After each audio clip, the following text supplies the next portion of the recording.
Genesis 25. Abraham had taken another wife, whose name was Keturah. She bore him Zimran, Jokshan, Medan, Midian, Ishbak, and Shua. Jokshan was the father of Sheba and Dedan. The descendants of Dedan were the Asherites, the Letushites, and the Leumites. The sons of Midian were Ephah, Epher, Hanok, Abida, and Eldaah. All these were descendants of Keturah. Abraham left everything he owned to Isaac, but while he was still living, he gave gifts to the sons of his concubines and sent them away from his son Isaac to the land of the east. Abraham lived 175 years. Then Abraham breathed his last and died at a good old age, an old man and full of years, and he was gathered to his people. His sons Isaac and Ishmael buried him in the cave of Machpelah near Mamre, in the field of Ephron son of Zoar the Hittite, the field Abraham had bought from the Hittites. There Abraham was buried with his wife Sarah. After Abraham's death, God blessed his son Isaac, who then lived near Beer-lahai-roi. This is the account of the family line of Abraham's son Ishmael, whom Sarah's slave Hagar the Egyptian bore to Abraham. These are the names of the sons of Ishmael, listed in the order of their birth: Nebaioth, the firstborn of Ishmael, Kedar, Adbeel, Mibsam, Mishma, Dumah, Massa, Hadad, Tema, Jetur, Naphish, and Kedemah. These were the sons of Ishmael, and these are the names of the 12 tribal rulers according to their settlement and camps. Ishmael lived 137 years. He breathed his last and died, and he was gathered to his people. His descendants settled in the area from Havilah to Shur, near the eastern border of Egypt as you go toward Ashur, and they lived in hostility toward all the tribes related to them. This is the account of the family line of Abraham's son Isaac. Abraham became the father of Isaac, and Isaac was 40 years old when he married Rebekah, daughter of Bethuel, the Aramean from Padam Aram, and sister of Laban the Aramean. Isaac prayed to the Lord on behalf of his wife because she was childless. The Lord answered his prayer, and his wife Rebekah became pregnant. The babies jostled each other within her, and she said, "Why is this happening to me?" So she went to inquire of the Lord. The Lord said to her, "2 nations are in your womb, and 2 peoples from within you will be separated. One people will be stronger than the other, and the older will serve the younger." When the time came for her to give birth, there were twin boys in her womb. The first to come out was red, and his whole body was like a hairy garment. So they named him Esau. After this his brother came out, with his hand grasping Esau's heel. So he was named Jacob. Isaac was 60 years old when Rebekah gave birth to them. The boys grew up, and Esau became a skillful hunter, a man of the open country, while Jacob was content to stay at home among the tents. Isaac, who had a taste for wild game, loved Esau, but Rebekah loved Jacob. Once when Jacob was cooking some stew, Esau came in from the open country, famished. He said to Jacob, "Quick, let me have some of that red stew. I'm famished." That is why he was also called Edom. Jacob replied, "First sell me your birthright." "Look, I am about to die," Esau said. "What good is the birthright to me?" But Jacob said, "Swear to me first." So he swore an oath to him, selling his birthright to Jacob. Then Jacob gave Esau some bread and some lentil stew. He ate and drank, and then got up and left. So Esau despised his birthright. Genesis 26. Now there was a famine in the land, besides the previous famine in Abraham's time. And Isaac went to Abimelech, king of the Philistines, in Gerar. The Lord appeared to Isaac and said, "Do not go down to Egypt. Live in the land where I tell you to live. Stay in this land for a while, and I will be with you and will bless you. For to you and your descendants I will give all these lands, and will confirm the oath I swore to your father Abraham. I will make your descendants as numerous as the stars in the sky, and will give them all these lands. And through your offspring all nations on earth will be blessed, because Abraham obeyed me, and did everything I required of him, keeping my commands, my decrees, and my instructions. So Isaac stayed in Gerar. When the men of that place asked him about his wife, he said, "She is my sister," because he was afraid to say, "She is my wife." He thought, "The men of this place might kill me on account of Rebekah, because she is beautiful." When Isaac had been there a long time, Abimelech, king of the Philistines, looked down from a window and saw Isaac caressing his wife Rebekah. So Abimelech summoned Isaac and said, "She is really your wife. Why did you say she is my sister?" Isaac answered him, "Because I thought I might lose my life on account of her." Then Abimelech said, "What is this you have done to us? One of the men might well have slept with your wife, and you would have brought guilt upon us." So Abimelech gave orders to all the people, "Anyone who harms this man or his wife shall surely be put to death." Isaac planted crops in that land, and the same year reaped 100-fold, because the Lord blessed him. The man became rich, and his wealth continued to grow until he became very wealthy. He had so many flocks and herds and servants that the Philistines envied him. So all the wells that his father's servants had dug in the time of his father Abraham, the Philistines stopped up, filling them with earth. Then Abimelech said to Isaac, "Move away from us. You have become too powerful for us." So Isaac moved away from there and encamped in the valley of Gerar, where he settled. Isaac reopened the wells that had been dug in the time of his father Abraham, which the Philistines had stopped up after Abraham died, and he gave them the same names his father had given them. Isaac's servants dug in the valley and discovered a well of fresh water there. But the herders of Gerar quarreled with those of Isaac and said, "The water is ours." So he named the well Esek, because they disputed with him. Then they dug another well, but they quarreled over that one also. So he named it Sitnah. He moved on from there and dug another well, and no one quarreled over it. He named it Rehoboth, saying, "Now the Lord has given us room, and we will flourish in the land." From there he went up to Beersheba. That night the Lord appeared to him and said, "I am the God of your father Abraham. Do not be afraid, for I am with you. I will bless you and will increase the number of your descendants for the sake of my servant Abraham." Isaac built an altar there and called on the name of the Lord. There he pitched his tent, and there his servants dug a well. Meanwhile Abimelech had come to him from Gerar with Ahuzath, his personal adviser, and Phicol, the commander of his forces. Isaac asked them, "Why have you come to me, since you were hostile to me and sent me away?" They answered, "We saw clearly that the Lord was with you, so we said there ought to be a sworn agreement between us and you. Let us make a treaty with you that you will do us no harm, just as we did not harm you, but always treated you well and sent you away peacefully. And now you are blessed by the Lord." Isaac then made a feast for them, and they ate and drank. Early the next morning the men swore an oath to each other. Then Isaac sent them on their way, and they went away peacefully. That day Isaac's servants came and told him about the well they had dug. They said, "We found water." He called it Sheba, and to this day the name of the town has been Beersheba. When Esau was 40 years old, he married Judith, daughter of Beeri the Hittite, and also Basemath, daughter of Elon the Hittite. They were a source of grief to Isaac and Rebekah. Genesis 27. When Isaac was old, and his eyes were so weak that he could no longer see, he called for Esau his oldest son and said to him, "My son." "Here I am," he answered. Isaac said, "I am now an old man, and don't know the day of my death. Now then, get your equipment, your quiver and bow, and go out to the open country to hunt some wild game for me. Prepare me the kind of tasty food I like, and bring it to me to eat, so that I may give you my blessing before I die." Now Rebekah was listening as Isaac spoke to his son Esau. When Esau left for the open country to hunt game and bring it back, Rebekah said to her son Jacob, "Look, I overheard your father say to your brother Esau, 'Bring me some game and prepare me some tasty food to eat, so that I may give you my blessing in the presence of the Lord before I die.'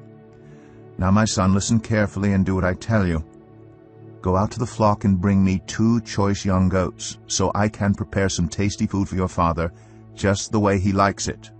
Then take it to your father to eat, so that he may give you his blessing before he dies."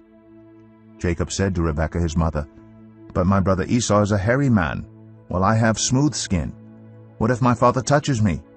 I would appear to be tricking him, and would bring down a curse on myself rather than a blessing." His mother said to him, "My son, let the curse fall on me. Just do what I say. Go and get them for me." So he went and got them and brought them to his mother, and she prepared some tasty food just the way his father liked it. Then Rebekah took the best clothes of Esau her older son, which she had in the house, and put them on her younger son Jacob. She also covered his hands and the smooth part of his neck with the goat skins. Then she handed to her son Jacob the tasty food and the bread she had made. He went to his father and said, "My father?" "Yes, my son," he answered. "Who is it?" Jacob said to his father, "I am Esau, your firstborn. I have done as you told me. Please sit up and eat some of my game so that you may give me your blessing." Isaac asked his son, "How did you find it so quickly, my son?" "The Lord your God gave me success," he replied. Then Isaac said to Jacob, "Come near so I can touch you, my son, to know whether you really are my son Esau or not." Jacob went close to his father Isaac, who touched him and said, "The voice is the voice of Jacob, but the hands are the hands of Esau." He did not recognize him, for his hands were hairy, like those of his brother Esau. So he proceeded to bless him. "Are you really my son Esau?" he asked. "I am," he replied. Then he said, "My son, bring me some of your game to eat, so that I may give you my blessing." Jacob brought it to him, and he ate. And he brought some wine, and he drank. Then his father Isaac said to him, "Come here, my son, and kiss me." So he went to him and kissed him. When Isaac caught the smell of his clothes, he blessed him and said, "Ah, the smell of my son is like the smell of a field that the Lord has blessed. May God give you heaven's dew and earth's richness, and abundance of grain and new wine. May nations serve you, and peoples bow down to you. Be Lord over your brothers, and may the sons of your mother bow down to you. May those who curse you be cursed, and those who bless you be blessed." After Isaac finished blessing him, and Jacob had scarcely left his father's presence, his brother Esau came in from hunting. He too prepared some tasty food and brought it to his father. Then he said to him, "My father, please sit up and eat some of my game so that you may give me your blessing." His father Isaac asked him, "Who are you?" "I am your son," he answered, "your firstborn, Esau." Isaac trembled violently and said, "Who was it then that hunted game and brought it to me? I ate it just before you came, and I blessed him, and indeed he will be blessed." When Esau heard his father's words, he burst out with a loud and bitter cry and said to his father, "Bless me too, my father." But he said, "Your brother came deceitfully and took your blessing." Esau said, "Isn't he rightly named Jacob? This is the second time he has taken advantage of me. He took my birthright, and now he's taken my blessing." Then he asked, "Haven't you reserved any blessing for me?" Isaac answered Esau, "I have made him lord over you, and have made all his relatives his servants, and I have sustained him with grain and new wine. So what can I possibly do for you, my son?" Esau said to his father, "Do you have only one blessing, my father? Bless me too, my father." Then Esau wept aloud. His father Isaac answered him, "Your dwelling will be away from the earth's richness, away from the dew of heaven above. You will live by the sword, and you will serve your brother. But when you grow restless, you will throw his yoke from off your neck." Esau held a grudge against Jacob because of the blessing his father had given him. He said to himself, "The days of mourning for my father are near. Then I will kill my brother Jacob." When Rebekah was told what her older son Esau had said, she sent for her younger son Jacob and said to him, "Your brother Esau is planning to avenge himself by killing you. Now then, my son, do what I say. Flee at once to my brother Laban in Haran. Stay with him for a while until your brother's fury subsides. When your brother is no longer angry with you and forgets what you did to him, I'll send word for you to come back from there. Why should I lose both of you in one day?" Then Rebekah said to Isaac, "I'm disgusted with living because of these Hittite women. If Jacob takes a wife from among the women of this land, from Hittite women like these, my life will not be worth living." Genesis 28. So Isaac called for Jacob and blessed him. Then he commanded him, "Do not marry a Canaanite woman. Go at once to Padan Aram, to the house of your mother's father Bethuel. Take a wife for yourself there, from among the daughters of Laban your mother's brother. May God Almighty bless you and make you fruitful, and increase your numbers until you become a community of peoples. May he give you and your descendants the blessing given to Abraham, so that you may take possession of the land where you now reside as a foreigner, the land God gave to Abraham." Then Isaac sent Jacob on his way, and he went to Padan Aram, to Laban son of Bethuel the Aramean, the brother of Rebekah, who was the mother of Jacob and Esau. Now Esau learned that Isaac had blessed Jacob and had sent him to Padan Aram to take a wife from there, and that when he blessed him, he commanded him, "Do not marry a Canaanite woman," and that Jacob had obeyed his father and mother and had gone to Padan Aram. Esau then realized how displeasing the Canaanite women were to his father Isaac. So he went to Ishmael and married Mahalath, the sister of Nebaioth, and daughter of Ishmael son of Abraham, in addition to the wives he already had. Jacob left Beersheba and set out for Haran. When he reached a certain place, he stopped for the night because the sun had set. Taking one of the stones there, he put it under his head and lay down to sleep. He had a dream, in which he saw a stairway resting on the earth, with its top reaching to heaven, and the angels of God were ascending and descending on it. There above it stood the Lord, and he said, "I am the Lord, the God of your father Abraham and the God of Isaac. I will give you and your descendants the land on which you are lying. Your descendants will be like the dust of the earth, and you will spread out to the west and to the east, to the north and to the south. All peoples on earth will be blessed through you and your offspring.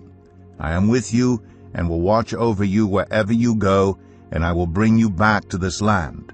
I will not leave you until I have done what I have promised you." When Jacob awoke from his sleep, he thought, "Surely the Lord is in this place, and I was not aware of it." He was afraid and said, "How awesome is this place! This is none other than the house of God. This is the gate of heaven." Early the next morning Jacob took the stone he had placed under his head and set it up as a pillar, and poured oil on top of it. He called that place Bethel, though the city used to be called Luz. Then Jacob made a vow, saying, "If God will be with me, and will watch over me on this journey I am taking, and will give me food to eat and clothes to wear, so that I return safely to my father's household, then the Lord will be my God. And this stone that I have set up as a pillar will be God's house, and of all that you give me, I will give you a tenth." Genesis 29. Then Jacob continued on his journey and came to the land of the eastern peoples. There he saw a well in the open country, with 3 flocks of sheep lying near it, because the flocks were watered from that well. The stone over the mouth of the well was large. When all the flocks were gathered there, the shepherds would roll the stone away from the well's mouth and water the sheep. Then they would return the stone to its place over the mouth of the well. Jacob asked the shepherds, "My brothers, where are you from?" "We're from Haran," they replied. He said to them, "Do you know Laban, Nahor's grandson?" "Yes, we know him," they answered. Then Jacob asked them, "Is he well?" "Yes, he is," they said. "And here comes his daughter Rachel with the sheep." "Look," he said, "the sun is still high. It is not time for the flocks to be gathered. Water the sheep and take them back to pasture." "We can't," they replied, "until all the flocks are gathered, and the stone has been rolled away from the mouth of the well. Then we will water the sheep." While he was still talking with them, Rachel came with her father's sheep, for she was a shepherd. When Jacob saw Rachel, daughter of his uncle Laban, and Laban's sheep, he went over and rolled the stone away from the mouth of the well and watered his uncle's sheep. Then Jacob kissed Rachel and began to weep aloud. He had told Rachel that he was a relative of her father and a son of Rebekah. So she ran and told her father. As soon as Laban heard the news about Jacob, his sister's son, he hurried to meet him. He embraced him and kissed him and brought him to his home. And there Jacob told him all these things. Then Laban said to him, "You are my own flesh and blood." After Jacob had stayed with him for a whole month, Laban said to him, "Just because you are a relative of mine, should you work for me for nothing? Tell me what your wages should be." Now Laban had 2 daughters. The name of the older was Leah, and the name of the younger was Rachel. Leah had weak eyes, but Rachel had a lovely figure and was beautiful. Jacob was in love with Rachel and said, "I'll work for you 7 years in return for your younger daughter Rachel." Laban said, "It's better that I give her to you than to some other man. Stay here with me." So Jacob served 7 years to get Rachel, but they seemed like only a few days to him because of his love for her. Then Jacob said to Laban, "Give me my wife, my time is completed, and I want to make love to her." So Laban brought together all the people of the place and gave a feast. But when evening came, he took his daughter Leah and brought her to Jacob, and Jacob made love to her. And Laban gave his servant Zilpah to his daughter as her attendant. When morning came, there was Leah. So Jacob said to Laban, "What is this you have done to me? I served you for Rachel, didn't I? Why have you deceived me?" Laban replied, "It is not our custom here to give the younger daughter in marriage before the older one. Finish this daughter's bridal week, then we will give you the younger one also in return for another 7 years of work." And Jacob did so. He finished the week with Leah, and then Laban gave him his daughter Rachel to be his wife. Laban gave his servant Bilhah to his daughter Rachel as her attendant. Jacob made love to Rachel also, and his love for Rachel was greater than his love for Leah. And he worked for Laban another 7 years. When the Lord saw that Leah was not loved, he enabled her to conceive, but Rachel remained childless. Leah became pregnant and gave birth to a son. She named him Reuben, for she said, "It is because the Lord has seen my misery. Surely my husband will love me now." She conceived again, and when she gave birth to a son, she said, "Because the Lord heard that I am not loved, he gave me this one too." So she named him Simeon. Again she conceived, and when she gave birth to a son, she said, "Now at last my husband will become attached to me, because I have borne him 3 sons. So he was named Levi. She conceived again, and when she gave birth to a son, she said, "This time I will praise the Lord." So she named him Judah. Then she stopped having children. Genesis 30. When Rachel saw that she was not bearing Jacob any children, she became jealous of her sister. So she said to Jacob, "Give me children or I'll die." Jacob became angry with her and said, "Am I in the place of God? Who has kept you from having children?" Then she said, "Here is Bilhah, my servant. Sleep with her so that she can bear children for me, and I too can build a family through her." So she gave him her servant Bilhah as a wife. Jacob slept with her, and she became pregnant and bore him a son. Then Rachel said, "God has vindicated me. He has listened to my plea and given me a son." Because of this she named him Dan. Rachel's servant Bilhah conceived again and bore Jacob a second son. Then Rachel said, "I have had a great struggle with my sister, and I have won." So she named him Naphtali. When Leah saw that she had stopped having children, she took her servant Zilpah and gave her to Jacob as a wife. Leah's servant Zilpah bore Jacob a son. Then Leah said, "What good fortune!" So she named him Gad. Leah's servant Zilpah bore Jacob a second son. Then Leah said, "How happy I am! The women will call me happy." So she named him Asher.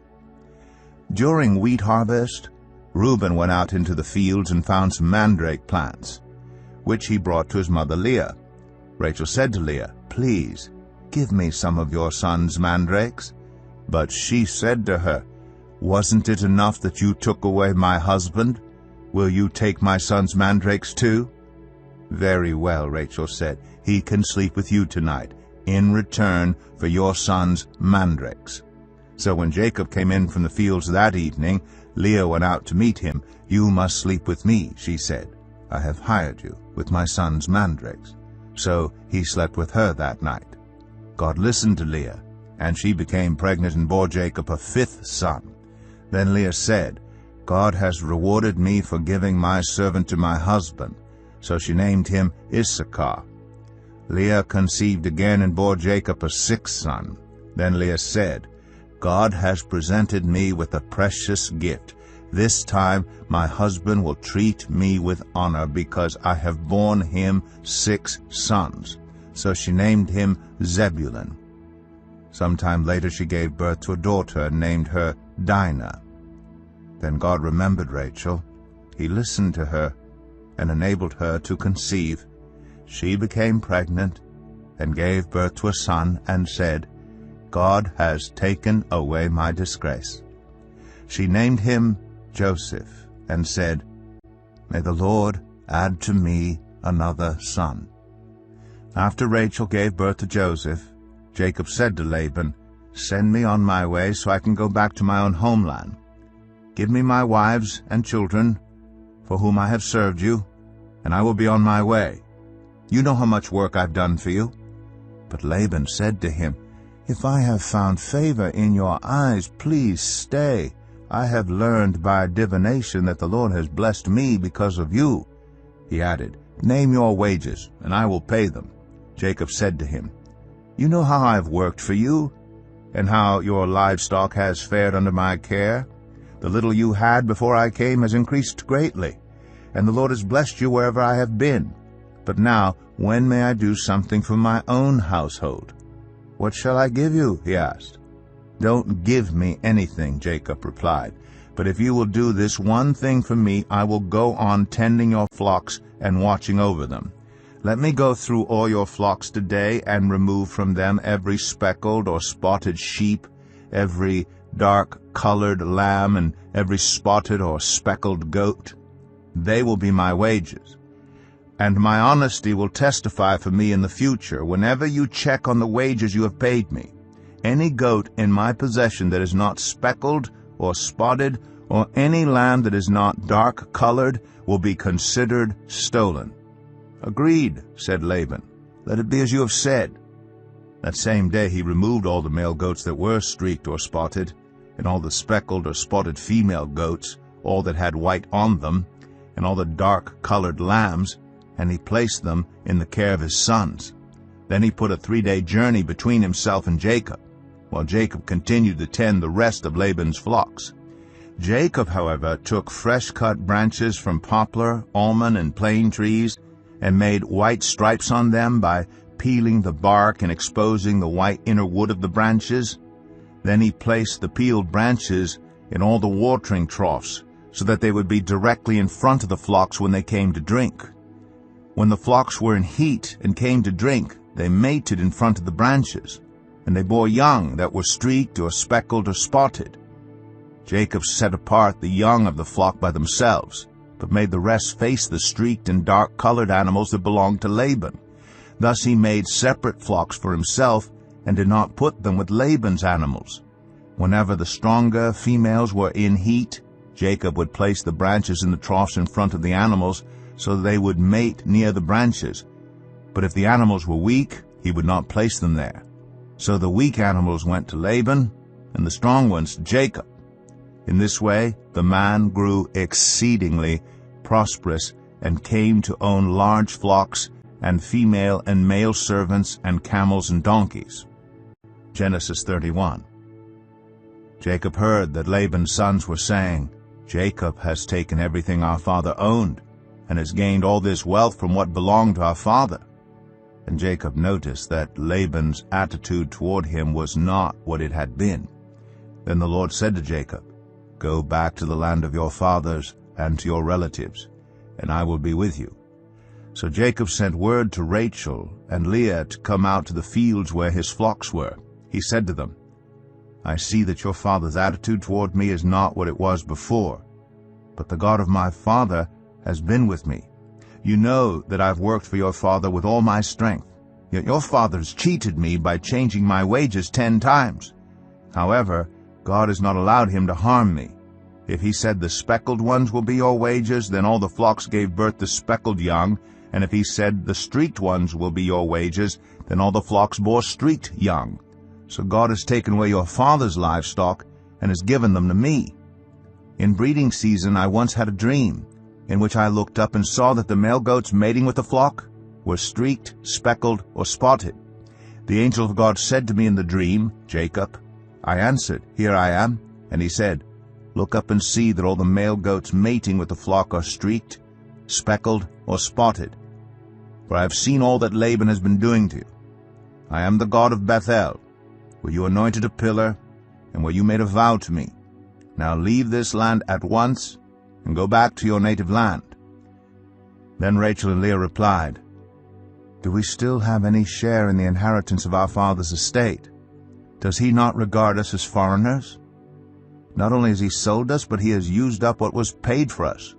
Surely all the wealth that God took away from our father belongs to us and our children. So do whatever God has told you.' Then Jacob put his children and his wives on camels, and he drove all his livestock ahead of him, along with all the goods he had accumulated in Padan Aram, to go to his father Isaac in the land of Canaan. When Laban had gone to shear his sheep, Rachel stole her father's household gods. Moreover, Jacob deceived Laban the Aramean by not telling him he was running away. So he fled with all he had, crossed the Euphrates River, and headed for the hill country of Gilead. On the 3rd day Laban was told that Jacob had fled. Taking his relatives with him, he pursued Jacob for 7 days and caught up with him in the hill country of Gilead. Then God came to Laban the Aramean in a dream at night and said to him, 'Be careful not to say anything to Jacob, either good or bad.' Jacob had pitched his tent in the hill country of Gilead when Laban overtook him, and Laban and his relatives camped there too.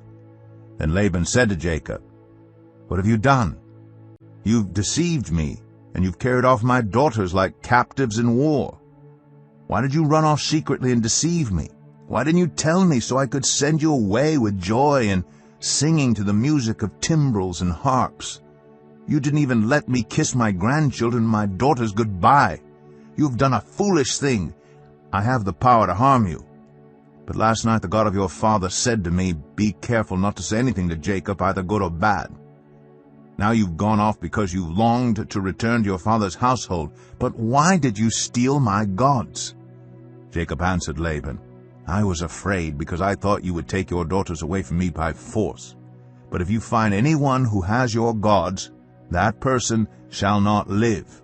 In the presence of our relatives, see for yourself whether there is anything of yours here with me, and if so, take it.' Now Jacob did not know that Rachel had stolen the gods. So Laban went into Jacob's tent, and into Leah's tent, and into the tent of the 2 female servants, but he found nothing. After he came out of Leah's tent, he entered Rachel's tent. Now Rachel had taken the household gods and put them inside her camel's saddle, and was sitting on them. Laban searched through everything in the tent, but found nothing. Rachel said to her father, "Don't be angry, my lord, that I cannot stand up in your presence. I'm having my period." So he searched, but could not find the household gods. Jacob was angry and took Laban to task. "What is my crime?" he asked Laban. "How have I wronged you that you hunt me down? Now that you have searched through all my goods, what have you found that belongs to your household? Put it here in front of your relatives and mine, and let them judge between the 2 of us. I have been with you for 20 years now. Your sheep and goats have not miscarried, nor have I eaten rams from your flocks. I did not bring you animals torn by wild beasts. I bore the loss myself, and you demanded payment from me for whatever was stolen by day or night. This was my situation. The heat consumed me in the daytime and the cold at night, and sleep fled from my eyes. It was like this for the 20 years I was in your household. I worked for you 14 years for your 2 daughters and 6 years for your flocks, and you changed my wages 10 times. If the God of my father, the God of Abraham, and the fear of Isaac had not been with me, you would surely have sent me away empty-handed. But God has seen my hardship and the toil of my hands, and last night he rebuked you." Laban answered Jacob, "The women are my daughters, the children are my children, and the flocks are my flocks. All you see is mine. Yet what can I do today about these daughters of mine, or about the children they have borne? Come now, let's make a covenant, you and I. Let us serve as a witness between us." So Jacob took a stone and set it up as a pillar. He said to his relatives, "Gather some stones." So they took stones and piled them in a heap, and they ate there by the heap. Laban called it Jegar-Sahadutha, and Jacob called it Gilead. Laban said, "This heap is a witness between you and me today." That is why it is called Gilead. It was also called Mizpah, because he said, "May the Lord keep watch between you and me when we are away from each other. If you mistreat my daughters, or if you take any wives besides my daughters, even though no one is with us, remember that God is a witness between you and me." Laban also said to Jacob, "Here is this heap, and here is this pillar I have set up between you and me. This heap is a witness, and this pillar is a witness, that I will not go past this heap to your side to harm you, and that you will not go past this heap and pillar to my side to harm me. May the God of Abraham and the God of Nahor, the God of their father, judge between us." So Jacob took an oath in the name of the fear of his father Isaac. He offered a sacrifice there in the hill country and invited his relatives to a meal. After they had eaten, they spent the night there. Early the next morning Laban kissed his grandchildren and his daughters and blessed them. Then he left and returned home. Genesis 32. Jacob also went on his way, and the angels of God met him. When Jacob saw them, he said, "This is the camp of God." So he named that place Mahanaim. Jacob sent messengers ahead of him to his brother Esau in the land of Seir, the country of Edom. He instructed them, "This is what you are to say to my lord Esau. Your servant Jacob says, I have been staying with Laban and have remained there till now. I have cattle and donkeys, sheep and goats, male and female servants. Now I am sending this message to my lord, that I may find favor in your eyes." When the messengers returned to Jacob, they said, "We went to your brother Esau, and now he is coming to meet you, and 400 men are with him." In great fear and distress Jacob divided the people who were with him into 2 groups, and the flocks and herds and camels as well. He thought, if Esau comes and attacks one group, the group that is left may escape. Then Jacob prayed, "O God of my father Abraham, God of my father Isaac, Lord, you who said to me, 'Go back to your country and your relatives, and I will make you prosper,' I am unworthy of all the kindness and faithfulness you have shown your servant. I had only my staff when I crossed this Jordan, but now I have become 2 camps. Save me, I pray, from the hand of my brother Esau, for I am afraid he will come and attack me, and also the mothers with their children. But you have said, I will surely make you prosper, and will make your descendants like the sand of the sea, which cannot be counted." He spent the night there, and from what he had with him he selected a gift for his brother Esau: 200 female goats and 20 male goats, 200 ewes and 20 rams, 30 female camels with their young, 40 cows and 10 bulls, and 20 female donkeys and 10 male donkeys. He put them in the care of his servants, each herd by itself, and said to his servants, "Go ahead of me, and keep some space between the herds." He instructed the one in the lead, "When my brother Esau meets you and asks, 'Who do you belong to, and where are you going, and who owns all these animals in front of you?' then you are to say, 'They belong to your servant Jacob. They are a gift sent to my lord Esau.' and he is coming behind us."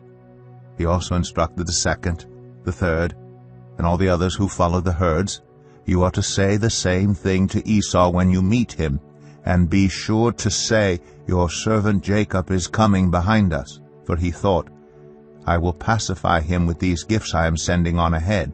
Later, when I see him, perhaps he will receive me.'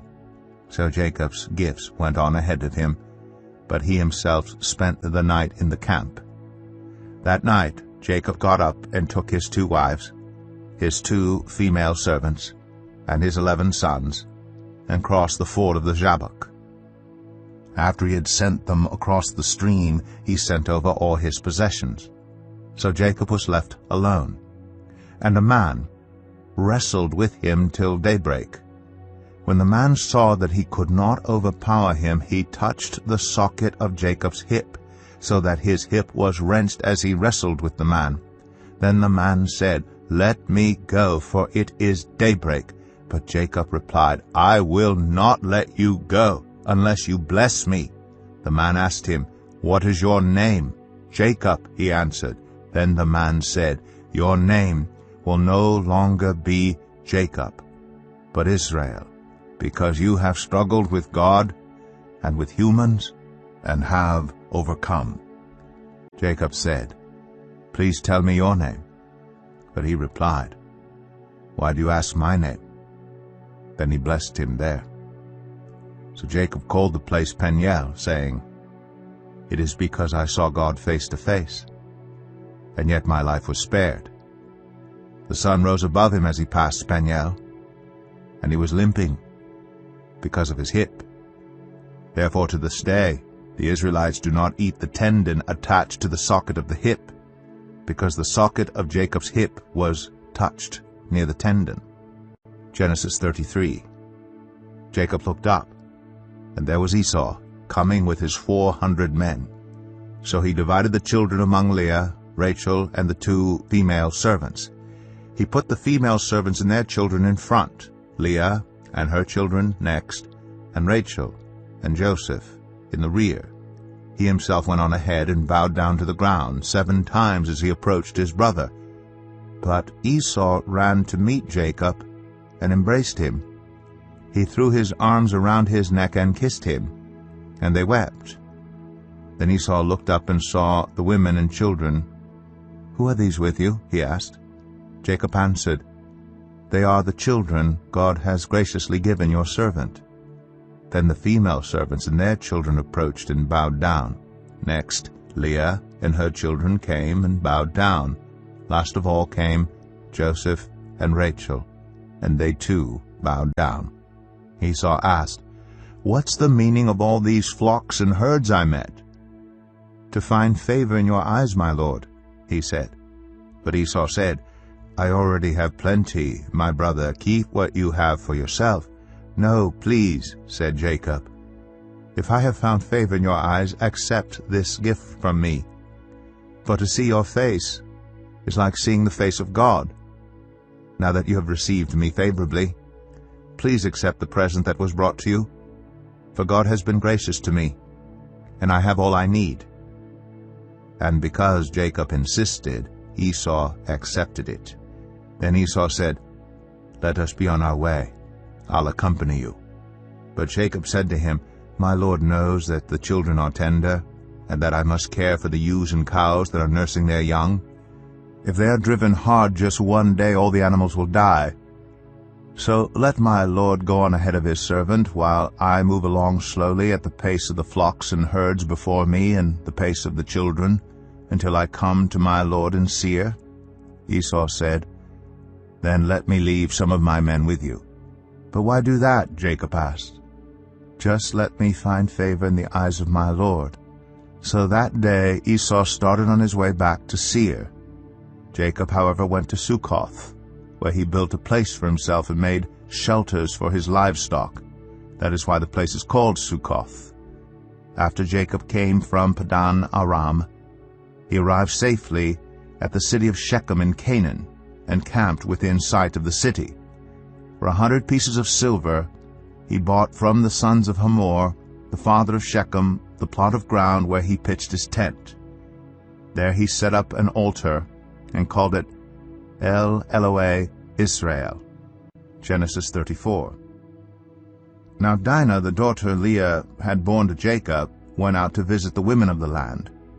When Shechem, son of Hamor the Hivite, the ruler of that area, saw her, he took her and raped her. His heart was drawn to Dinah, daughter of Jacob. He loved the young woman and spoke tenderly to her. And Shechem said to his father Hamor, "Get me this girl as my wife." When Jacob heard that his daughter Dinah had been defiled, his sons were in the fields with his livestock, so he did nothing about it until they came home. Then Shechem's father Hamor went out to talk with Jacob. Meanwhile, Jacob's sons had come in from the fields as soon as they heard what had happened. They were shocked and furious because Shechem had done an outrageous thing in Israel by sleeping with Jacob's daughter, a thing that should not be done. But Hamor said to them, "My son Shechem has his heart set on your daughter. Please give her to him as his wife. Intermarry with us, give us your daughters, and take our daughters for yourselves. You can settle among us, the land is open to you, live in it, trade in it, and acquire property in it."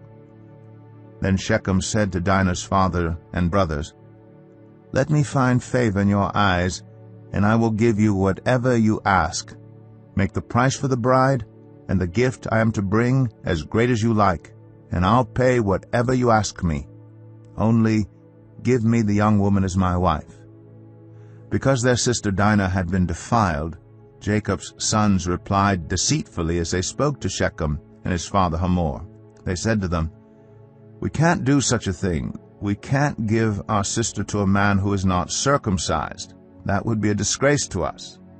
We will enter into an agreement with you on one condition only, that you become like us by circumcising all your males.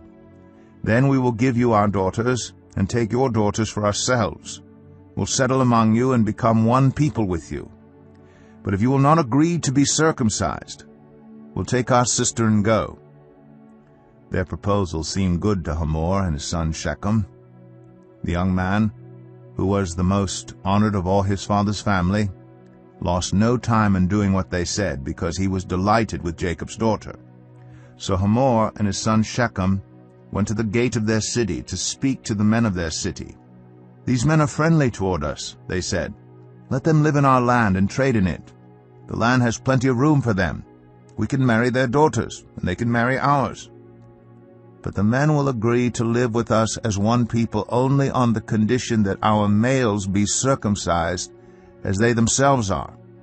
Won't their livestock, their property, and all their other animals become ours?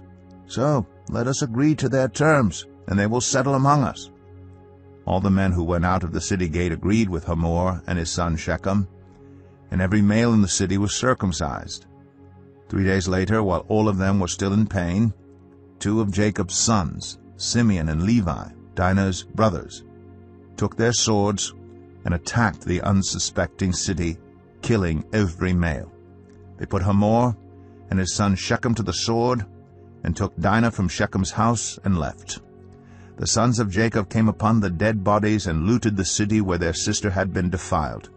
They seized their flocks and herds and donkeys and everything else of theirs in the city and out in the fields. They carried off all their wealth and all their women and children, taking as plunder everything in the houses. Then Jacob said to Simeon and Levi, "You have brought trouble on me by making me obnoxious to the Canaanites and Perizzites, the people living in this land. We are few in number, and if they join forces against me and attack me, I and my household will be destroyed." But they replied, "Should he have treated our sister like a prostitute?" Genesis 35. Then God said to Jacob, "Go up to Bethel and settle there, and build an altar there to God, who appeared to you when you were fleeing from your brother Esau." So Jacob said to his household and to all who were with him, "Get rid of the foreign gods you have with you, and purify yourselves and change your clothes. Then come, let us go up to Bethel, where I will build an altar to God, who answered me in the day of my distress, and who has been with me wherever I have gone." So they gave Jacob all the foreign gods they had, and the rings in their ears, and Jacob buried them under the oak at Shechem. Then they set out, and the terror of God fell on the towns all around them, so that no one pursued them. Jacob and all the people with him came to Luz, that is, Bethel, in the land of Canaan. There he built an altar, and he called the place El Bethel, because it was there that God revealed himself to him when he was fleeing from his brother. Now Deborah, Rebekah's nurse, died, and was buried under the oak outside Bethel. So it was named Allon Bacuth.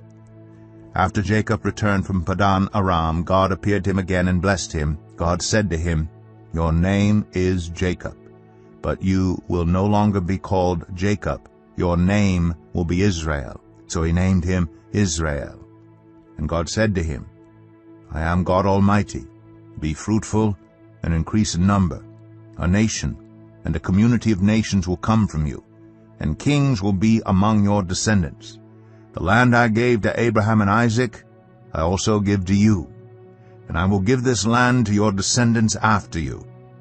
Then God went up from him at the place where he had talked with him.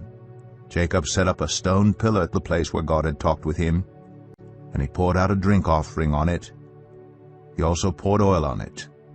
Jacob called the place where God had talked with him Bethel. Then they moved on from Bethel. While they were still some distance from Ephrath, Rachel began to give birth and had great difficulty. And as she was having great difficulty in childbirth, the midwife said to her, "Don't despair, for you have another son."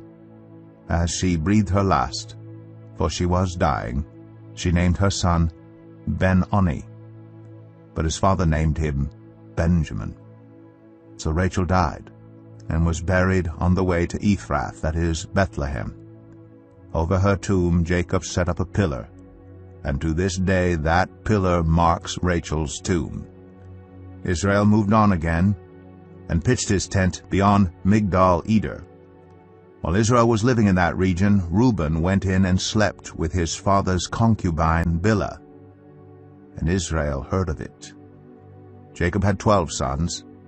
The sons of Leah, Reuben, the firstborn of Jacob, Simeon, Levi, Judah, Issachar, and Zebulun. The sons of Rachel, Joseph, and Benjamin.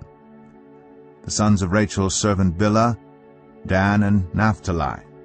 The sons of Leah's servant Zilpah, Gad, and Asher. These were the sons of Jacob, who were born to him in Padan Aram. Jacob came home to his father Isaac in Mamre, near Kiriath Arba, that is Hebron, where Abraham and Isaac had stayed. Isaac lived 180 years. Then he breathed his last and died, and was gathered to his people, old and full of years, and his sons Esau and Jacob buried him. Genesis 36. This is the account of the family line of Esau, that is, Edom.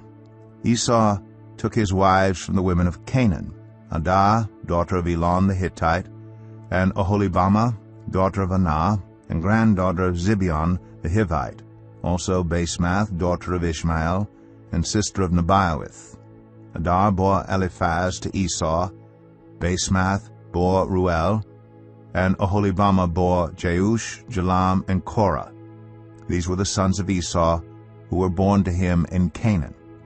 Esau took his wives and sons and daughters and all the members of his household, as well as his livestock, and all his other animals and all the goods he had acquired in Canaan, and moved to a land some distance from his brother Jacob.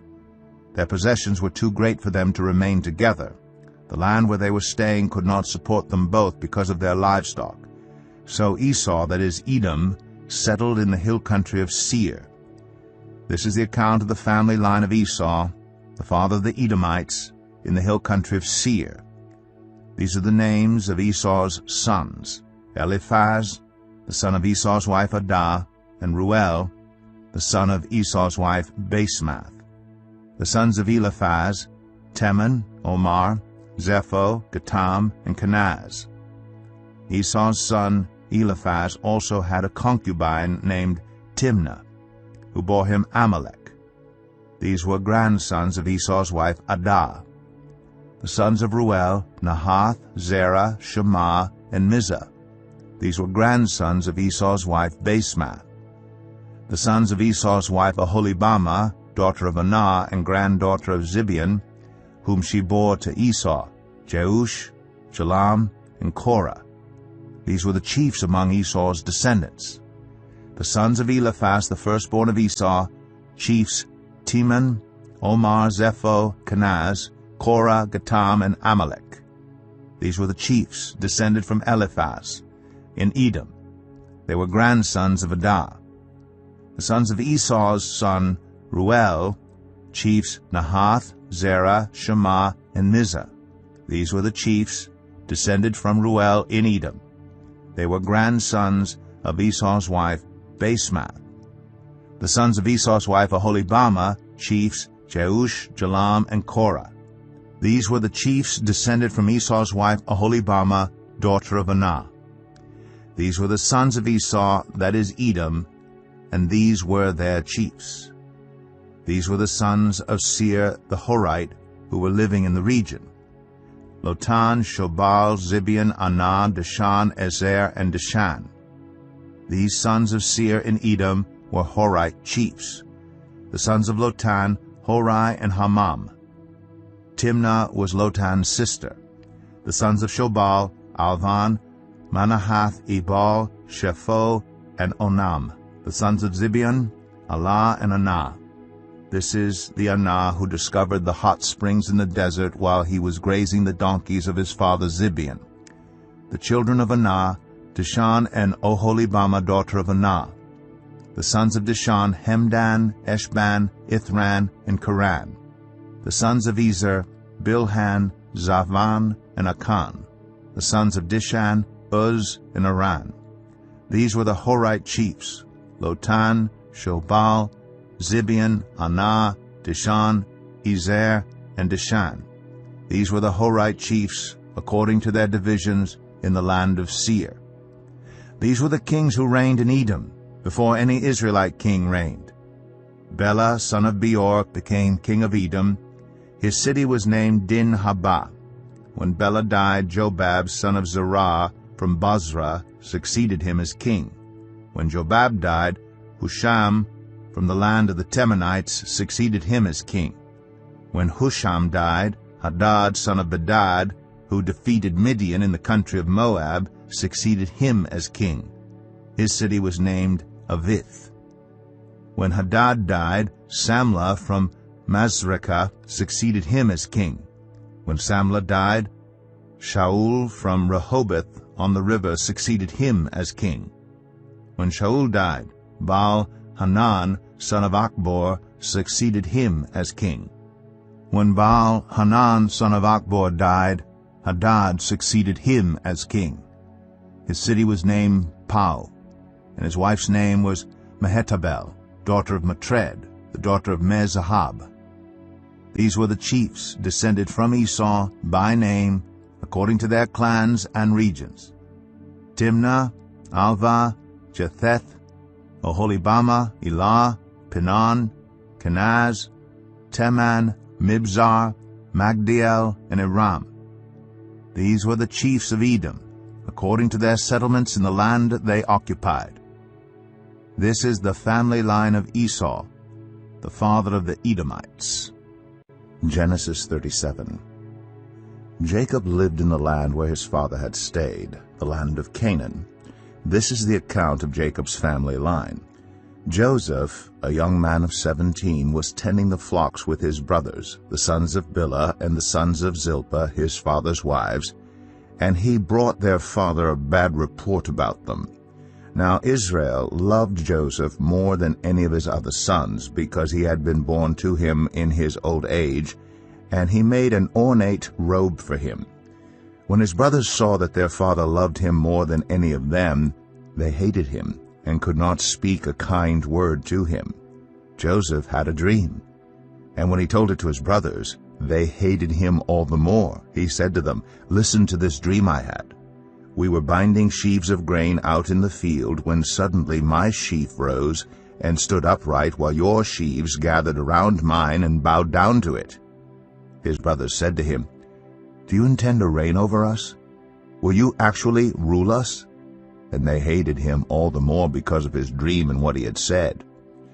Then he had another dream, and he told it to his brothers. "Listen," he said, "I had another dream, and this time the sun and moon and 11 stars were bowing down to me." When he told his father as well as his brothers, his father rebuked him and said, "What is this dream you had? Will your mother and I and your brothers actually come and bow down to the ground before you?" His brothers were jealous of him, but his father kept the matter in mind.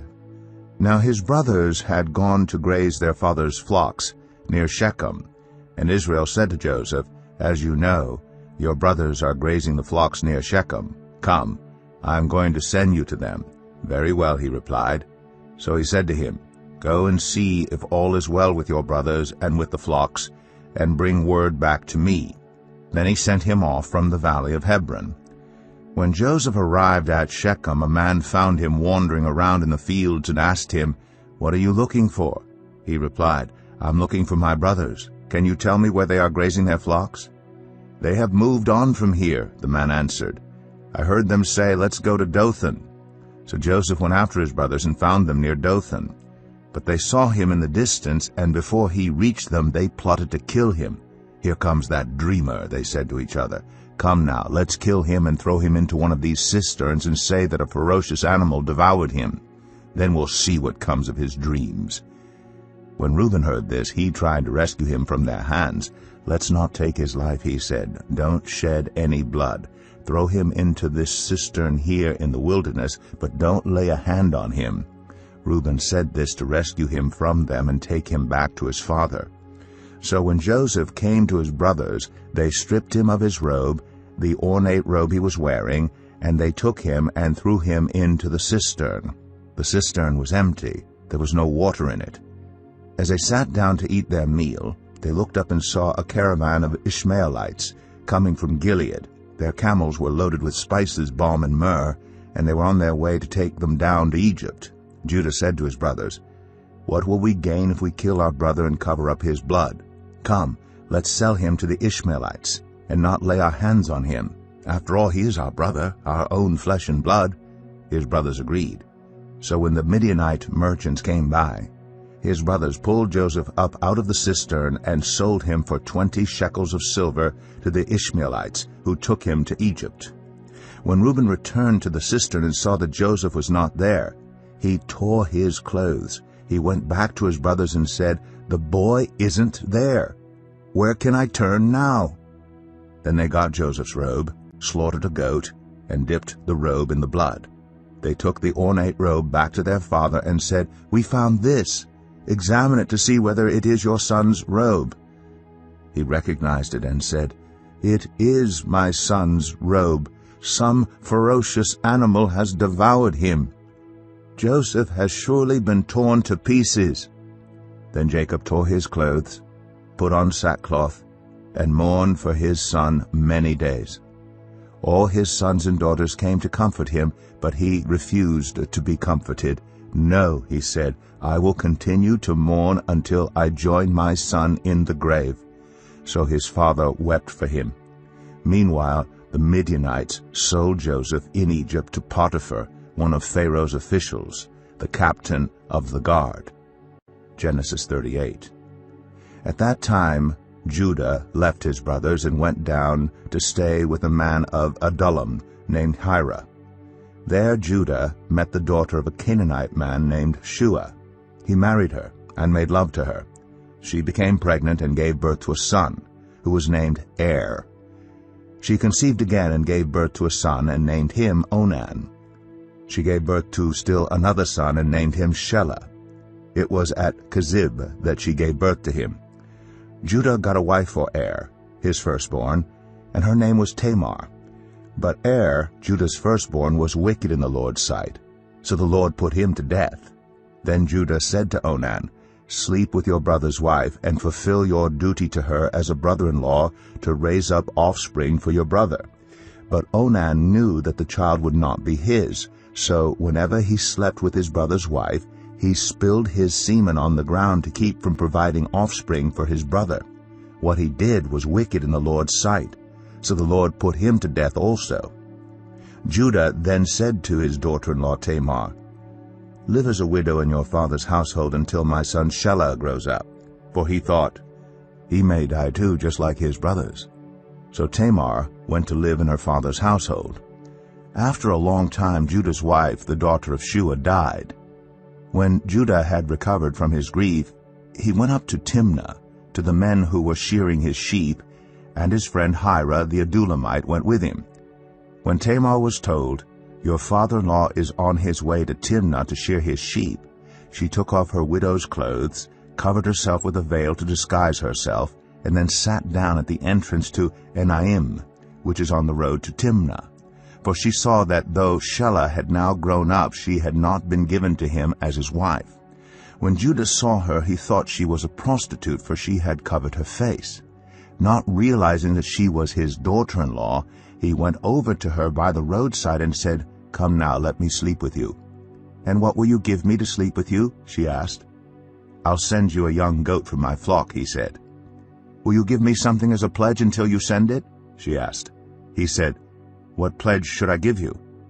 "Your seal and its cord, and the staff in your hand," she answered. So he gave them to her and slept with her, and she became pregnant by him. After she left, she took off her veil and put on her widow's clothes again. Meanwhile, Judah sent the young goat by his friend the Adullamite in order to get his pledge back from the woman, but he did not find her. He asked the men who lived there, "Where is the shrine prostitute who was beside the road at Enaim?" "There hasn't been any shrine prostitute here," they said. So he went back to Judah and said, "I didn't find her. Besides, the men who lived there said, 'There hasn't been any shrine prostitute here.'"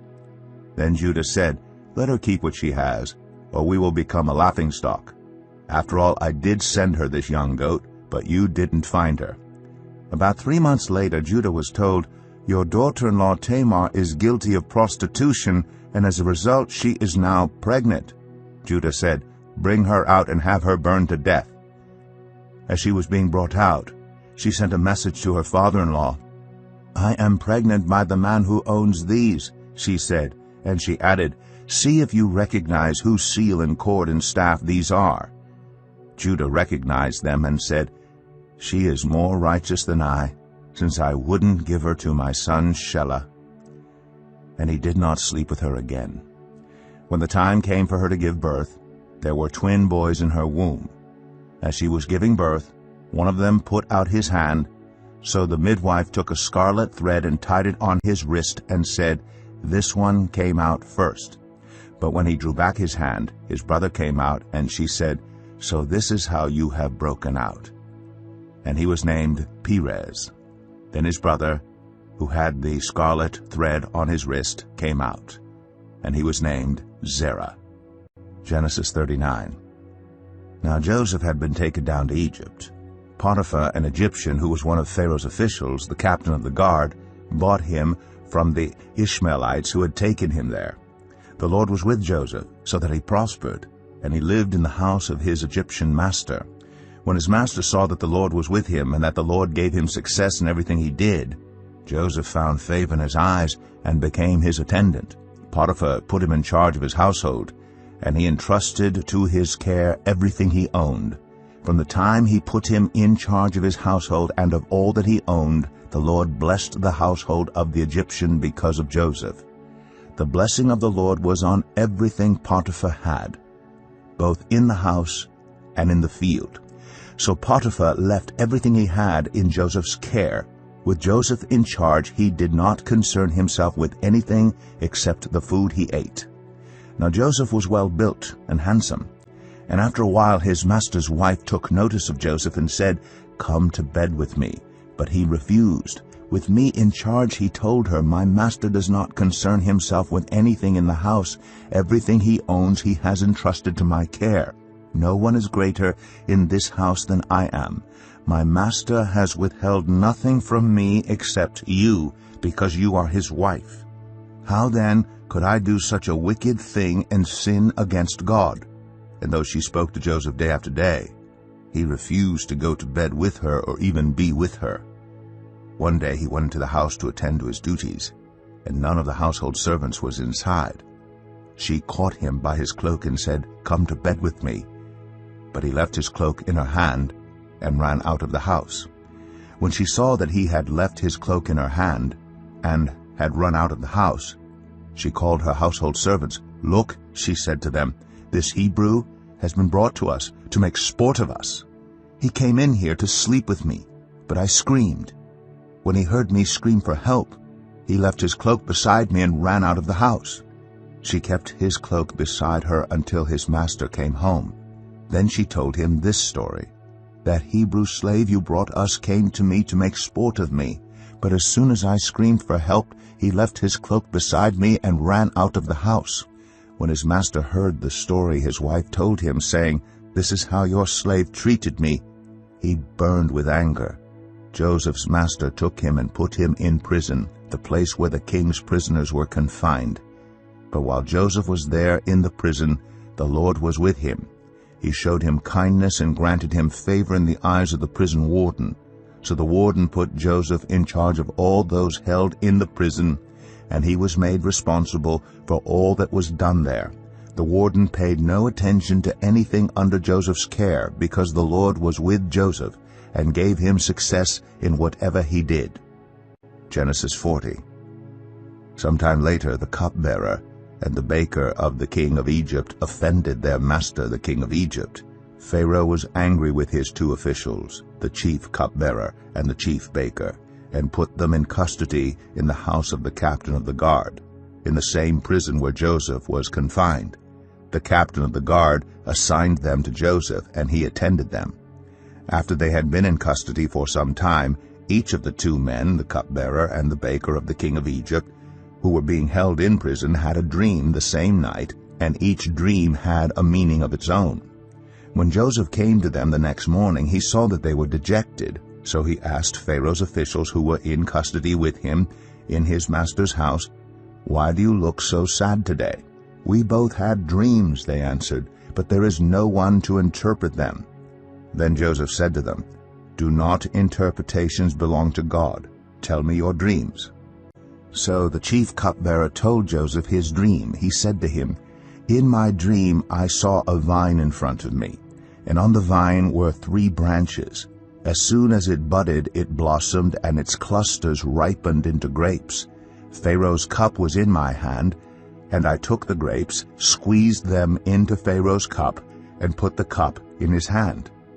"This is what it means," Joseph said to him. "The 3 branches are 3 days. Within 3 days Pharaoh will lift up your head and restore you to your position, and you will put Pharaoh's cup in his hand, just as you used to do when you were his cupbearer. But when all goes well with you, remember me and show me kindness. Mention me to Pharaoh and get me out of this prison. I was forcibly carried off from the land of the Hebrews, and even here I have done nothing to deserve being put in a dungeon." When the chief baker saw that Joseph had given a favorable interpretation, he said to Joseph, "I too had a dream. On my head were 3 baskets of bread. In the top basket were all kinds of baked goods for Pharaoh, but the birds were eating them out of the basket on my head." "This is what it means," Joseph said. "The 3 baskets are 3 days. Within 3 days Pharaoh will lift off your head and impale your body on a pole, and the birds will eat away your flesh." Now the 3rd day was Pharaoh's birthday, and he gave a feast for all his officials. He lifted up the heads of the chief cupbearer and the chief baker in the presence of his officials. He restored the chief cupbearer to his position, so that he once again put the cup into Pharaoh's hand. But he impaled the chief baker, just as Joseph had said to them in his interpretation. The chief cupbearer, however, did not remember Joseph. He forgot him. Genesis 41. When 2 full years had passed, Pharaoh had a dream. He was standing by the Nile when out of the river there came up 7 cows, sleek and fat, and they grazed among the reeds. After them 7 other cows, ugly and gaunt, came up out of the Nile and stood beside those on the river bank.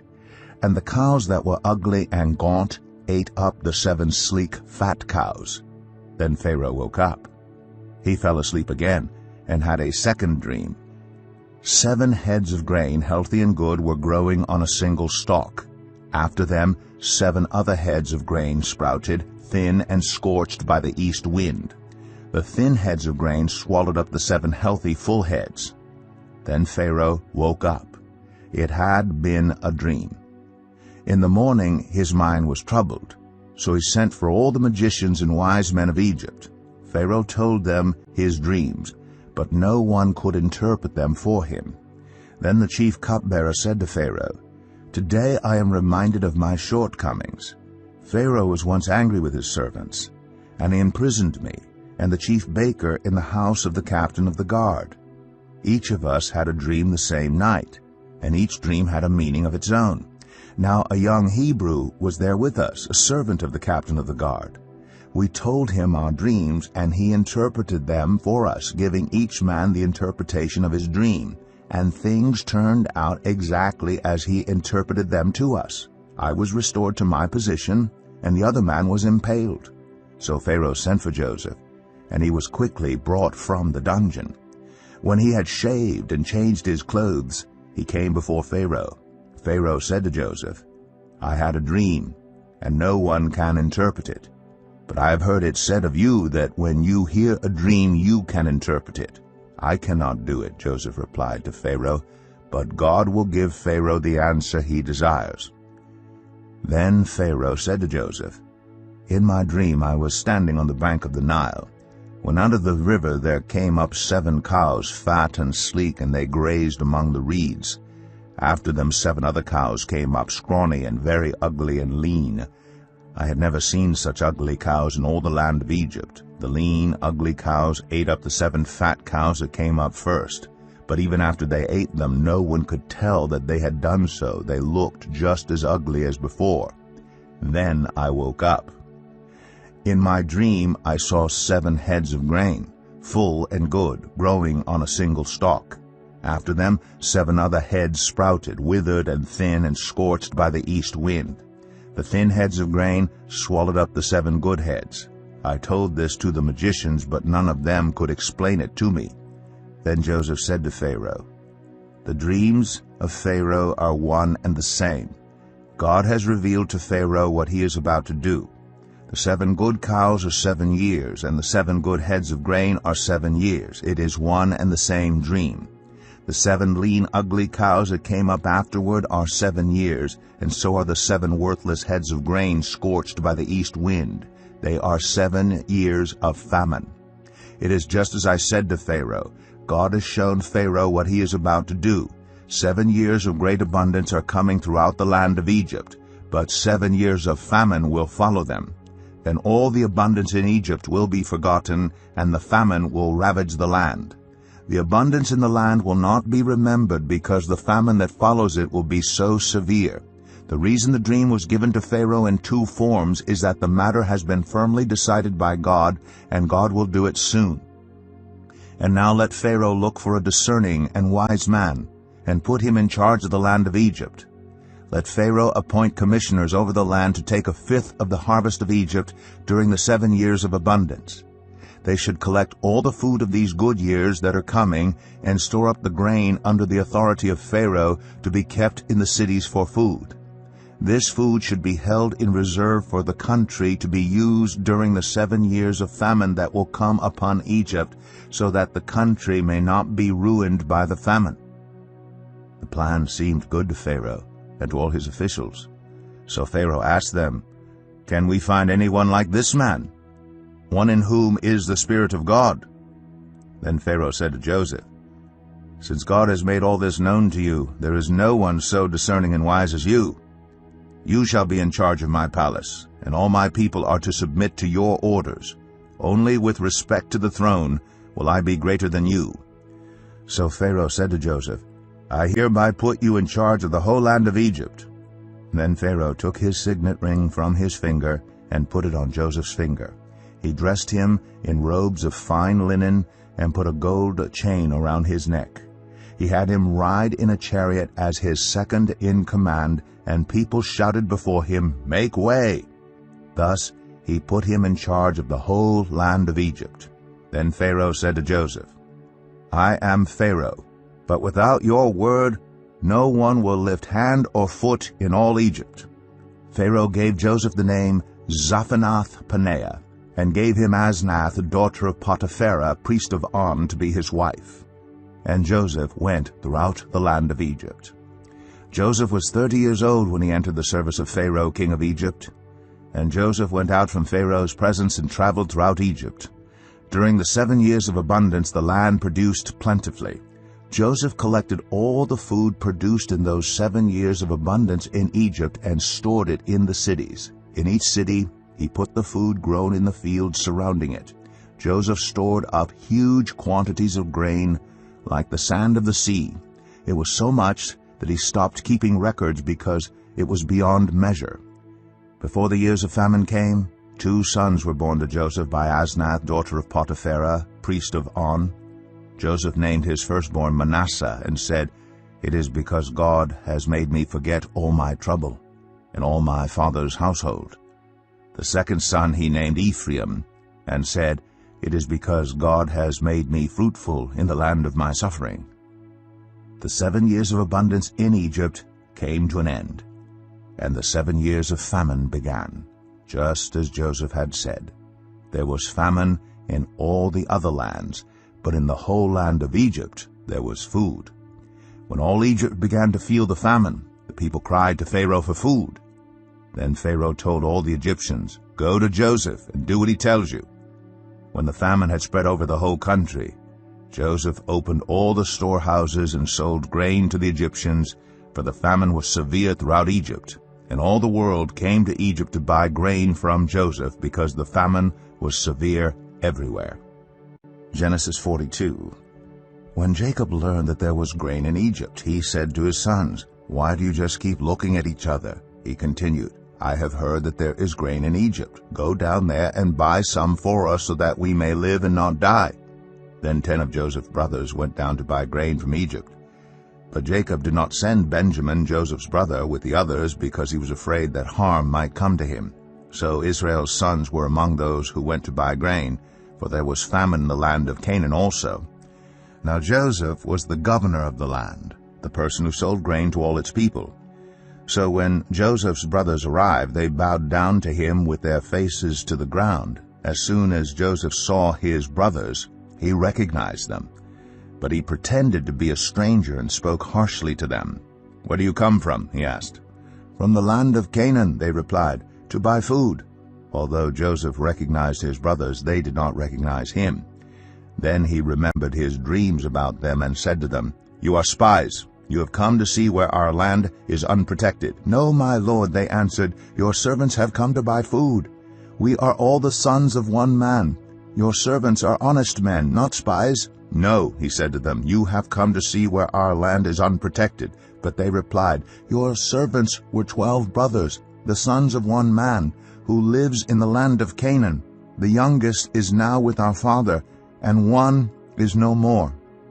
Joseph said to them, "It is just as I told you, you are spies, and this is how you will be tested. As surely as Pharaoh lives, you will not leave this place unless your youngest brother comes here. Send one of your number to get your brother. The rest of you will be kept in prison, so that your words may be tested to see if you are telling the truth. If you are not, then, as surely as Pharaoh lives, you are spies." And he put them all in custody for 3 days. On the 3rd day, Joseph said to them, "Do this and you will live, for I fear God. If you are honest men, let one of your brothers stay here in prison, while the rest of you go and take grain back to your starving households. But you must bring your youngest brother to me, so that your words may be verified and that you may not die." This they proceeded to do. They said to one another, "Surely we are being punished because of our brother. We saw how distressed he was when he pleaded with us for his life, but we would not listen. That's why this distress has come on us." Reuben replied, "Didn't I tell you not to sin against the boy? But you wouldn't listen. Now we must give an accounting for his blood." They did not realize that Joseph could understand them. since he was using an interpreter. He turned away from them and began to weep, but then came back and spoke to them again. He had Simeon taken from them and bound before their eyes. Joseph gave orders to fill their bags with grain, to put each man's silver back in his sack, and to give them provisions for their journey. After this was done for them, they loaded their grain on their donkeys and left. At the place where they stopped for the night, one of them opened his sack to get feed for his donkey, and he saw his silver in the mouth of his sack. "My silver has been returned," he said to his brothers. "Here it is in my sack." Their hearts sank, and they turned to each other trembling and said, "What is this that God has done to us?" When they came to their father Jacob in the land of Canaan, they told him all that had happened to them. They said, "The man who is lord over the land spoke harshly to us and treated us as though we were spying on the land. But we said to him, 'We are honest men, we are not spies. We were 12 brothers, sons of one father. One is no more, and the youngest is now with our father in Canaan.' Then the man who is lord over the land said to us, 'This is how I will know whether you are honest men. Leave one of your brothers here with me and take food for your starving households and go. But bring your youngest brother to me, so I will know that you are not spies but honest men. Then I will give your brother back to you, and you can trade in the land.' As they were emptying their sacks, there in each man's sack was his pouch of silver. When they and their father saw the money pouches, they were frightened. Their father Jacob said to them, 'You have deprived me of my children. Joseph is no more, and Simeon is no more, and now you want to take Benjamin? Everything is against me.' Then Reuben said to his father, 'You may put both of my sons to death if I do not bring him back to you. Entrust him to my care, and I will bring him back.' But Jacob said, 'My son will not go down there with you. His brother is dead, and he is the only one left. If harm comes to him on the journey you are taking, you will bring my gray head down to the grave in sorrow.'" Genesis 43. Now the famine was still severe in the land. So when they had eaten all the grain they had brought from Egypt, their father said to them, "Go back and buy us a little more food." But Judah said to him, "The man warned us solemnly, 'You will not see my face again unless your brother is with you. If you will send our brother along with us, we will go down and buy food for you. But if you will not send him, we will not go down, because the man said to us, "You will not see my face again unless your brother is with you."'"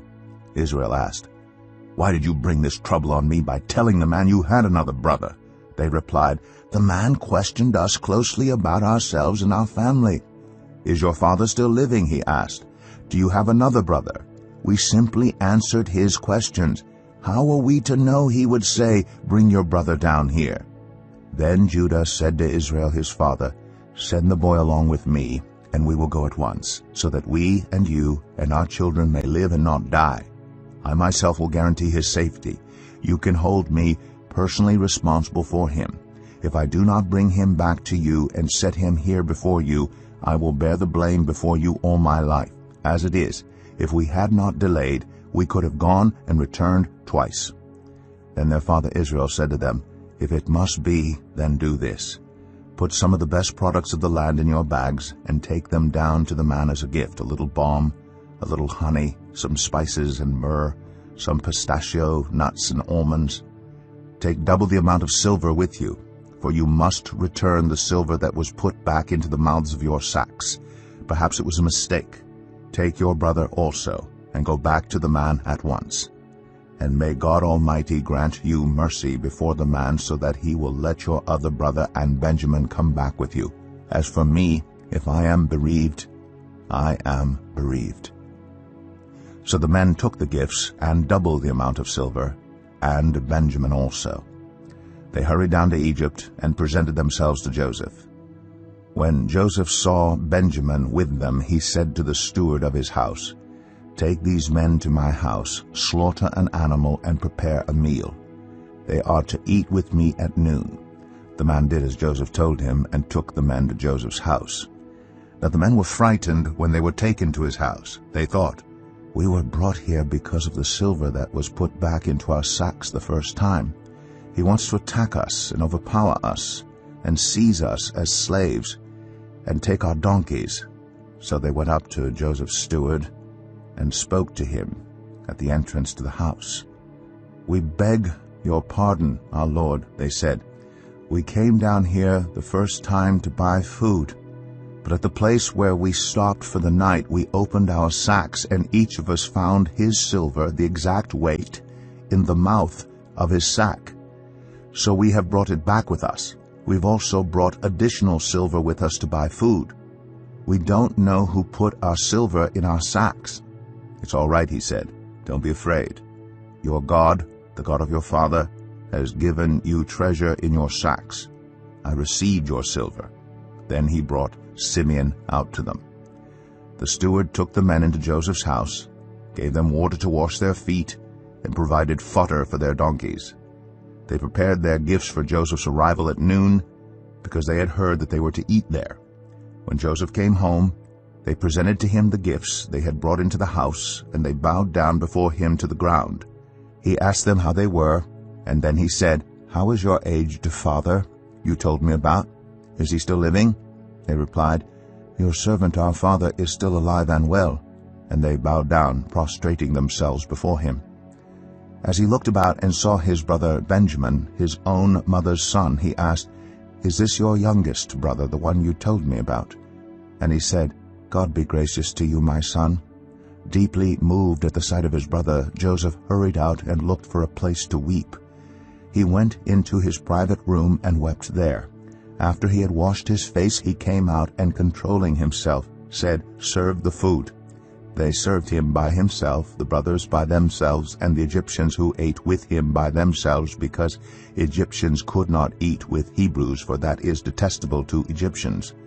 The men had been seated before him in the order of their ages, from the firstborn to the youngest, and they looked at each other in astonishment.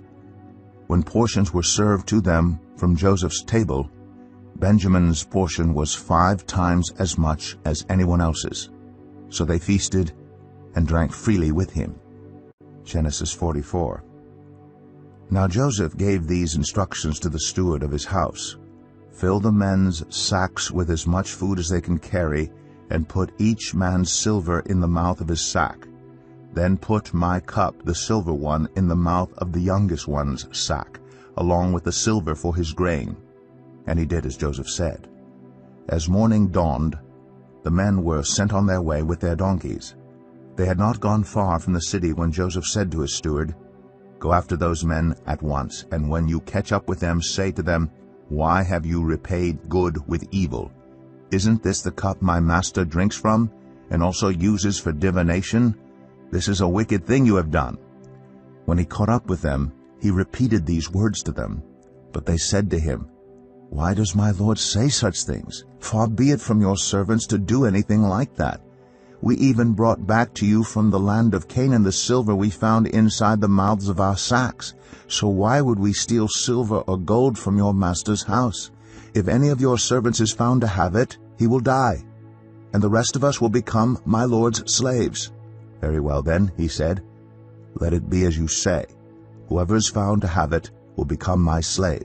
The rest of you will be free from blame." Each of them quickly lowered his sack to the ground and opened it. Then the steward proceeded to search, beginning with the oldest and ending with the youngest, and the cup was found in Benjamin's sack. At this they tore their clothes. Then they all loaded their donkeys and returned to the city. Joseph was still in the house when Judah and his brothers came in, and they threw themselves to the ground before him. Joseph said to them, "What is this you have done? Don't you know that a man like me can find things out by divination?" "What can we say to my lord?" Judah replied. "What can we say? How can we prove our innocence? God has uncovered your servant's guilt. We are now my lord's slaves, we ourselves, and the one who was found to have the cup." But Joseph said, "Far be it from me to do such a thing. Only the man who was found to have the cup will become my slave. The rest of you, go back to your father in peace." Then Judah went up to him and said, "Pardon your servant, my lord. Let me speak a word to my lord. Do not be angry with your servant, though you are equal to Pharaoh himself. My lord asked his servants, "Do you have a father or a brother?" And we answered, "We have an aged father, and there is a young son born to him in his old age. His brother is dead, and he is the only one of his mother's sons left, and his father loves him." Then you said to your servants, "Bring him down to me so I can see him for myself." And we said to my lord, "The boy cannot leave his father. If he leaves him, his father will die." But you told your servants, "Unless your youngest brother comes down with you, you will not see my face again." When we went back to your servant my father, we told him what my lord had said. Then our father said, "Go back and buy a little more food." But we said, "We cannot go down. Only if our youngest brother is with us will we go. We cannot see the man's face unless our youngest brother is with us." Your servant my father said to us, "You know that my wife bore me 2 sons. One of them went away from me, and I said, 'He has surely been torn to pieces,' and I have not seen him since. If you take this one from me too, and harm comes to him, you will bring my gray head down to the grave in misery. So now, if the boy is not with us when I go back to your servant my father, and if my father, whose life is closely bound up with the boy's life, sees that the boy isn't there, he will die. Your servants will bring the gray head of our father down to the grave in sorrow. Your servant guaranteed the boy's safety to my father. I said, 'If I do not bring him back to you, I will bear the blame before you, my father, all my life. Now then, please, let your servant remain here as my lord's slave in place of the boy, and let the boy return with his brothers. How can I go back to my father if the boy is not with me? No, do not let me see the misery that would come on my father.'" Genesis 45. Then Joseph could no longer control himself before all his attendants, and he cried out, "Have everyone leave my presence." So there was no one with Joseph when he made himself known to his brothers. And he wept so loudly that the Egyptians heard him, and Pharaoh's household heard about it. Joseph said to his brothers, "I am Joseph. Is my father still living?" But his brothers were not able to answer him because they were terrified at his presence. Then Joseph said to his brothers, "Come close to me." When they had done so, he said, "I am your brother Joseph, the one you sold into Egypt. And now do not be distressed, and do not be angry with yourselves for selling me here, because it was to save lives that God sent me ahead of you.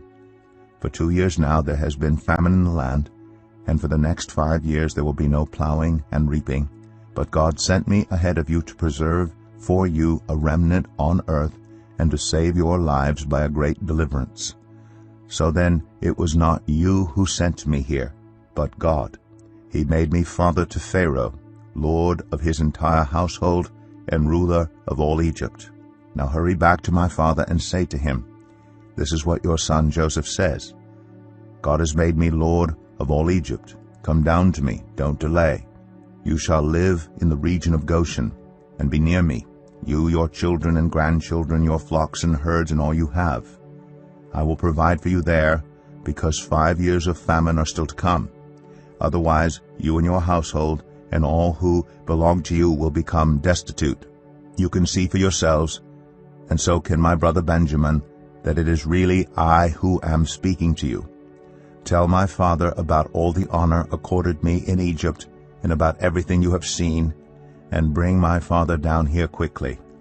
Then he threw his arms around his brother Benjamin and wept. And Benjamin embraced him, weeping. And he kissed all his brothers and wept over them. Afterward his brothers talked with him. When the news reached Pharaoh's palace that Joseph's brothers had come, Pharaoh and all his officials were pleased. Pharaoh said to Joseph, "Tell your brothers, do this. Load your animals and return to the land of Canaan, and bring your father and your families back to me. I will give you the best of the land of Egypt, and you can enjoy the fat of the land. You are also directed to tell them, do this. Take some carts from Egypt for your children and your wives, and get your father and come. Never mind about your belongings, because the best of all Egypt will be yours." So the sons of Israel did this. Joseph gave them carts as Pharaoh had commanded, and he also gave them provisions for their journey. To each of them he gave new clothing, but to Benjamin he gave 300 shekels of silver and 5 sets of clothes. And this is what he sent to his father: 10 donkeys loaded with the best things of Egypt, and 10 female donkeys loaded with grain and bread and other provisions for his journey. Then he sent his brothers away, and as they were leaving he said to them, "Don't quarrel on the way." So they went up out of Egypt and came to their father Jacob in the land of Canaan. They told him, "Joseph is still alive. In fact, he is ruler of all Egypt." Jacob was stunned. He did not believe them. But when they told him everything Joseph had said to them, and when he saw the carts Joseph had sent to carry him back, the spirit of their father Jacob revived. And Israel said, "I am convinced. My son Joseph is still alive. I will go and see him before I die." Genesis 46. So Israel set out with all that was his, and when he reached Beersheba, he offered sacrifices to the God of his father Isaac. And God spoke to Israel in a vision at night and said, "Jacob, Jacob." "Here I am," he replied. "I am God, the God of your father," he said. "Do not be afraid to go down to Egypt, for I will make you into a great nation there. I will go down to Egypt with you, and I will surely bring you back again, and Joseph's own hand will close your eyes." Then Jacob left Beersheba, and Israel's sons took their father Jacob and their children and their wives in the carts that Pharaoh had sent to transport him. So Jacob and all his offspring went to Egypt, taking with them their livestock and the possessions they had acquired in Canaan. Jacob brought with him to Egypt his sons and grandsons, and his daughters and granddaughters, all his offspring. These are the names of the sons of Israel, Jacob and his descendants, who went to Egypt: Reuben, the firstborn of Jacob. The sons of Reuben, Hanok, Palu, Hezron, and Carmi. Sons of Simeon, Jemuel, Jamin, Ohad, Jachin, Zohar, and Shaul, the son of a Canaanite woman. The sons of Levi, Gershon, Kohath, and Merari. Sons of Judah, Onan, Shelah, Perez, and Zerah. But and Onan had died in the land of Canaan. The sons of Perez, Hezron, and Hamul. The sons of Issachar, Tola, Puah, Jeshub, and Shimron. The sons of Zebulun, Sered, Elon, and Jaliel. These were the sons of Leah, born to Jacob in Padan Aram, besides his daughter Dinah. These sons and daughters of his were 33 in all. The sons of Gad, Zephon, Haggai, Shunai, Esbon, Eri, Aradai, and Areli. The sons of Asher, Imnah, Ishva, Ishvi, and Beriah. Their sister was Sarah. The sons of Beriah, Heber, and Malchiel.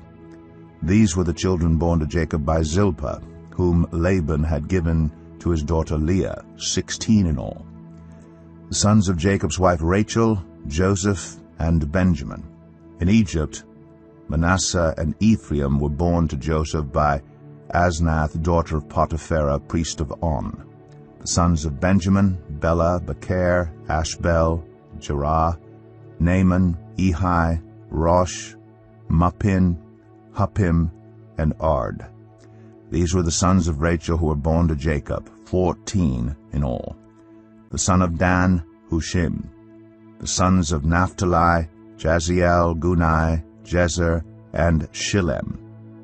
These were the sons born to Jacob by Bilhah, whom Laban had given to his daughter Rachel, 7 in all. All those who went to Egypt with Jacob, those who were his direct descendants, not counting his sons' wives, numbered 66 persons. With the 2 sons who had been born to Joseph in Egypt, the members of Jacob's family, which went to Egypt, were 70 in all. Now Jacob sent Judah ahead of him to Joseph to get directions to Goshen. When they arrived in the region of Goshen, Joseph had his chariot made ready, and went to Goshen to meet his father Israel. As soon as Joseph appeared before him, he threw his arms around his father and wept for a long time. Israel said to Joseph, "Now I am ready to die, since I have seen for myself that you are still alive." Then Joseph said to his brothers and to his father's household, "I will go up and speak to Pharaoh, and will say to him, 'My brothers and my father's household, who are living in the land of Canaan, have come to me. The men are shepherds. They tend livestock, and they have brought along their flocks and herds and everything they own.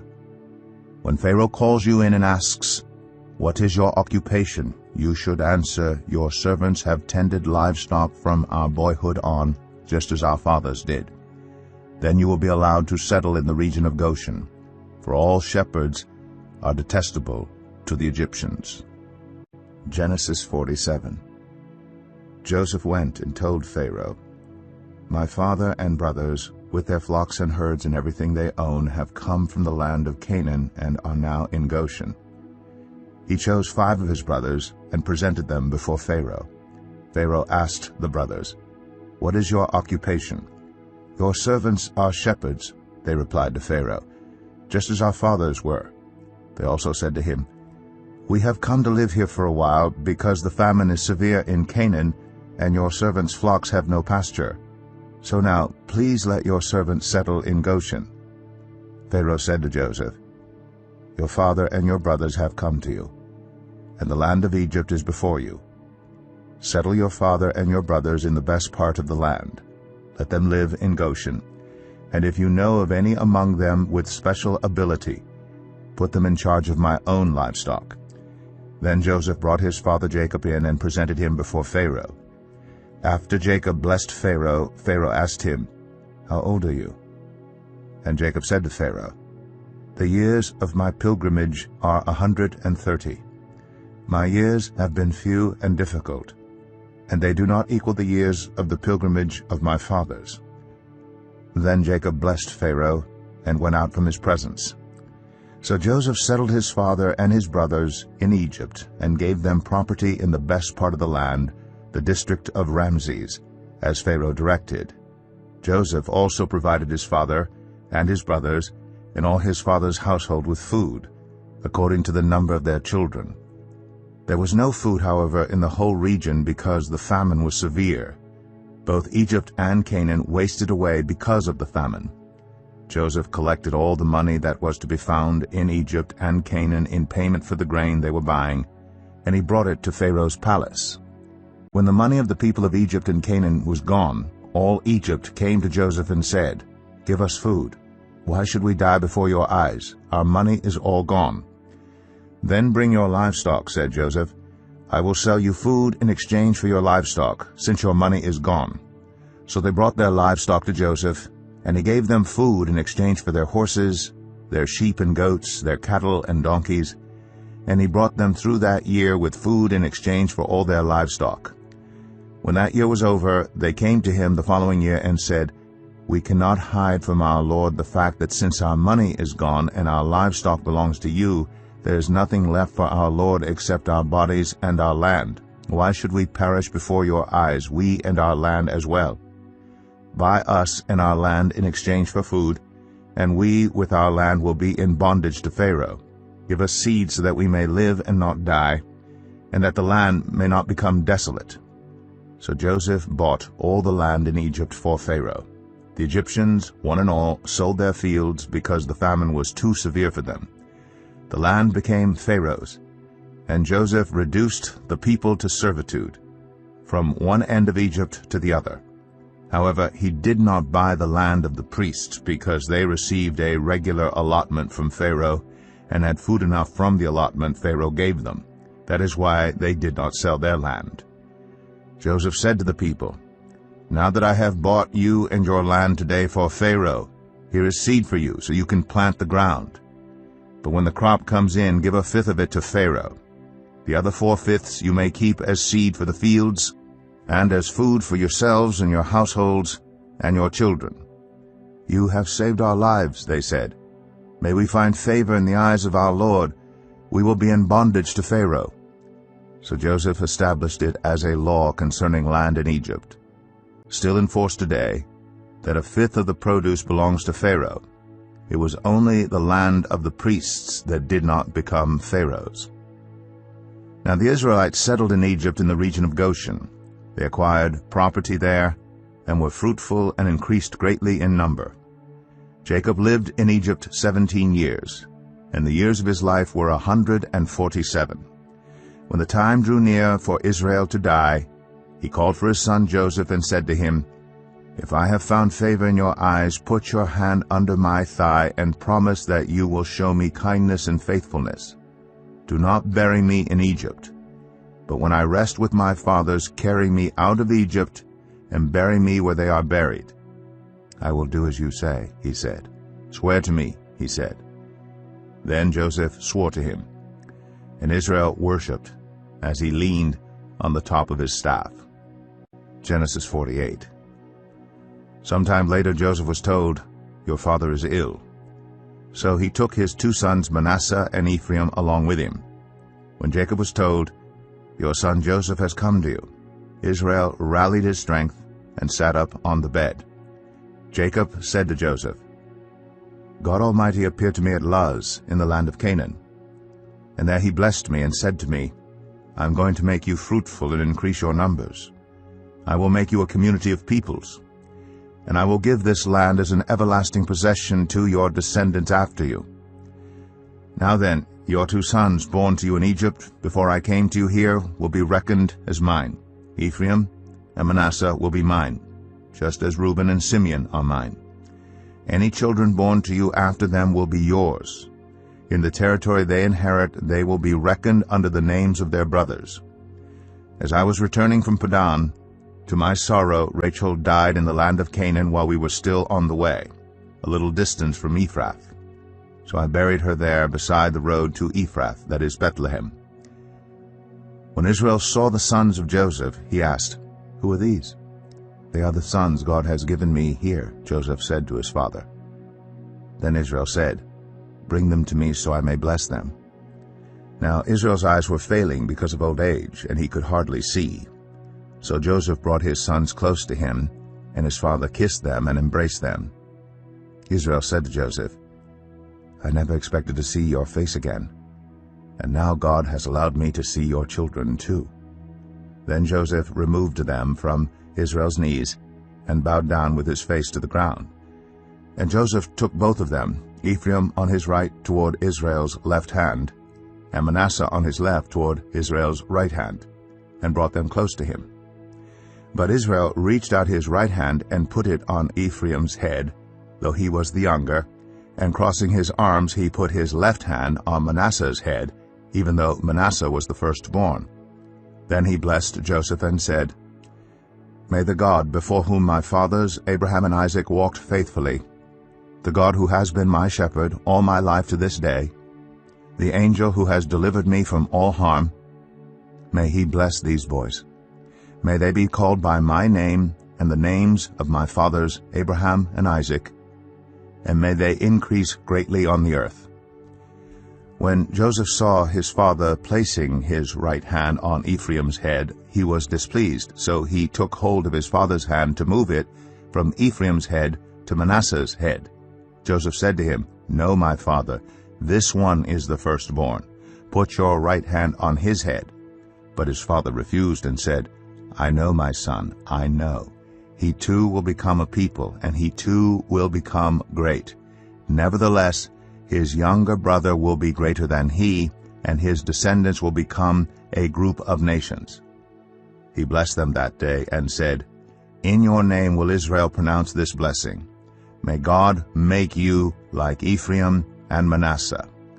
So he put Ephraim ahead of Manasseh. Then Israel said to Joseph, "I am about to die, but God will be with you and take you back to the land of your fathers. And to you I give one more ridge of land than to your brothers, the ridge I took from the Amorites with my sword and my bow." Genesis 49. Then Jacob called for his sons and said, "Gather round so I can tell you what will happen to you in days to come. Assemble and listen, sons of Jacob, Listen to your father Israel. Reuben, you are my firstborn, my might, the first sign of my strength, excelling in honor, excelling in power, turbulent as the waters. You will no longer excel, for you went up unto your father's bed, unto my couch, and defiled it. Simeon and Levi are brothers. Their swords are weapons of violence. Let me not enter their council. Let me not join their assembly. For they have killed men in their anger, and hamstrung oxen as they pleased. Cursed be their anger so fierce, and their fury so cruel. I will scatter them in Jacob, and disperse them in Israel. Judah, your brothers will praise you. Your hand will be on the neck of your enemies. Your father's sons will bow down to you. You are a lion's cub, Judah. You return from the prey, my son. Like a lion he crouches and lies down. Like a lioness, who dares to rouse him? The scepter will not depart from Judah, nor the ruler's staff from between his feet, until he to whom it belongs shall come, and the obedience of the nations shall be his. He will tether his donkey to a vine, his colt to the choicest branch. He will wash his garments in wine, his robes in the blood of grapes. His eyes will be darker than wine, his teeth whiter than milk.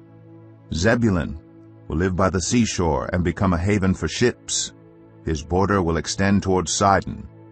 Issachar is a raw-boned donkey lying down among the sheep pens. When he sees how good is his resting place and how pleasant is his land, he will bend his shoulder to the burden and submit to forced labor. Dan will provide justice for his people, as one of the tribes of Israel. Dan will be a snake by the roadside, a viper along the path, that bites the horse's heels so that its rider tumbles backward. I look for your deliverance, Lord. Gad will be attacked by a band of raiders, but he will attack them at their heels. Asher's food will be rich. He will provide delicacies fit for a king. Naphtali is a doe set free that bears beautiful fawns. Joseph is a fruitful vine near a spring, whose branches climb over a wall. With bitterness archers attacked him. They shot at him with hostility, but his bow remained steady. His strong arm stayed limber.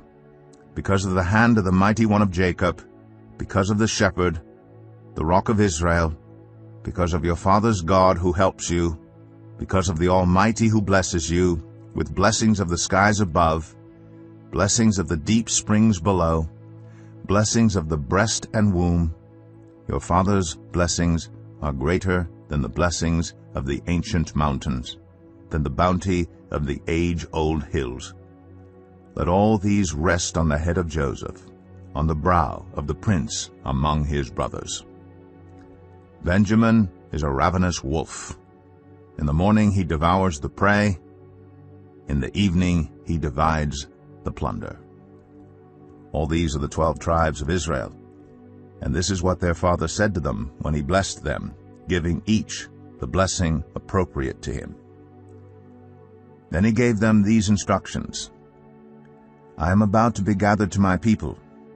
Bury me with my fathers in the cave in the field of Ephron the Hittite, the cave in the field of Machpelah, near Mamre in Canaan, which Abraham bought along with the field as a burial place from Ephron the Hittite. There Abraham and his wife Sarah were buried. There Isaac and his wife Rebekah were buried. And there I buried Leah. The field and the cave in it were bought from the Hittites. When Jacob had finished giving instructions to his sons, he drew his feet up into the bed, breathed his last, and was gathered to his people. Genesis 50. Joseph threw himself on his father and wept over him and kissed him. Then Joseph directed the physicians in his service to embalm his father Israel. So the physicians embalmed him, taking a full 40 days, for that was the time required for embalming. and the Egyptians mourned for him 70 days. When the days of mourning had passed, Joseph said to Pharaoh's court, "If I have found favor in your eyes, speak to Pharaoh for me. Tell him, my father made me swear an oath and said, I am about to die. Bury me in the tomb I dug for myself in the land of Canaan. Now let me go up and bury my father. Then I will return." Pharaoh said, "Go up and bury your father, as he made you swear to do." So Joseph went up to bury his father. All Pharaoh's officials accompanied him, the dignitaries of his court and all the dignitaries of Egypt, besides all the members of Joseph's household and his brothers and those belonging to his father's household. Only their children and their flocks and herds were left in Goshen. Chariots and horsemen also went up with him. It was a very large company. When they reached the threshing floor of Atad, near the Jordan, they lamented loudly and bitterly. And there Joseph observed a 7-day period of mourning for his father. When the Canaanites who lived there saw the mourning at the threshing floor of Atad, they said, "The Egyptians are holding a solemn ceremony of mourning." That is why that place near the Jordan is called Abel Mizraim. So Jacob's sons did as he had commanded them. They carried him to the land of Canaan and buried him in the cave in the field of Machpelah near Mamre, which Abraham had bought along with the field as a burial place from Ephron the Hittite. After burying his father, Joseph returned to Egypt together with his brothers and all the others who had gone with him to bury his father. When Joseph's brothers saw that their father was dead, they said, "What if Joseph holds a grudge against us and pays us back for all the wrongs we did to him?" So they sent word to Joseph, saying, "Your father left these instructions before he died. This is what you are to say to Joseph.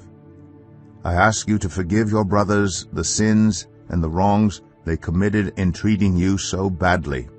Now please forgive the sins of the servants of the God of your father." When their message came to him, Joseph wept. His brothers then came and threw themselves down before him. "We are your slaves," they said. But Joseph said to them, "Don't be afraid. Am I in the place of God? You intended to harm me, but God intended it for good, to accomplish what is now being done, the saving of many lives. So then don't be afraid. I will provide for you and your children." And he reassured them and spoke kindly to them. Joseph stayed in Egypt, along with all his father's family. He lived 110 years, and saw the 3rd generation of Ephraim's children. Also the children of Machir, son of Manasseh, were placed at birth on Joseph's knees. Then Joseph said to his brothers, "I am about to die, but God will surely come to your aid and take you up out of this land to the land he promised on oath to Abraham, Isaac, and Jacob." And Joseph made the Israelites swear an oath and said, "God will surely come to your aid, and then you must carry my bones up from this place." So Joseph died at the age of 110. And after they embalmed him, he was placed in a coffin in Egypt.